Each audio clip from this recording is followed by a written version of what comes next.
দীর্ঘ ১ বছর পর ফাইনালি আজকে আমার মা বাড়িতে মাটন রান্না করছে। তো বেশি দেরি না করে চলো তোমাদের প্রথম থেকে বলি। আজকে আমি ঘুম থেকে একটু সকাল সকালে উঠে পড়েছিলাম। আর আমার সকালটা হয় দুপুর ১২টার পর। ঘুম থেকে উঠেই দেখি আমার ছোট্ট ভাইটা পড়তে না বসে ল্যাপটপ নিয়ে বসে পড়েছে। ঘর থেকে বাইরে বেরোতেই দেখি অনেক সুন্দর গন্ধ বেরোচ্ছে। রান্নার ওখানে যেতেই মা বলে আজকে নাকি মাটন রান্না হচ্ছে। আর মাটনের নাম শুনে আমি তো সেই খুশি হয়ে গেছিলাম। এইদিকে ঘরে এসে আমি আমার ছোট্ট ভাইটার সাথে একটু দুষ্টুমি করে নিই। তারপর আমি আমার ব্রাশে কলগেট লাগিয়ে চলে যাই ছাদের উপর ব্রাশ করতে। এইদিকে মুখটা ধোয়ার পর কিন্তু আলাদাই শাইন মারছিল। ছাদ থেকে নিচে আসতেই দেখি বোন গাছে জল দিচ্ছে। আর এটা আমি নিজেও জানি না যে কোন গাছ, তাও আমি গাছে একটু জল দিয়ে দিলাম। সকাল থেকে কিছু না খেয়ে থাকায় আমি সোজা চলে যাই মার কাছে ভাত খাওয়ার জন্য।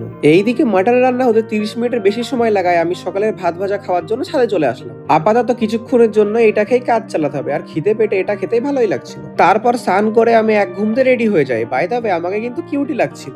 এরপর বেশি দেরি না করে আমি টান টান সোজা চলে আসি মার ঘরে মাটন দিয়ে ভাত খেতে। আজকে অনেকদিন পর মাটন হয়েছিল বলে আমি ফটাফট 4-5 পিস মাটন নিয়ে খাওয়া শুরু করে দিলাম। আর রান্নাটা কিন্তু ভালোই হয়েছিল। তো চলো দেখা হচ্ছে পরের ভিডিওতে, টাটা।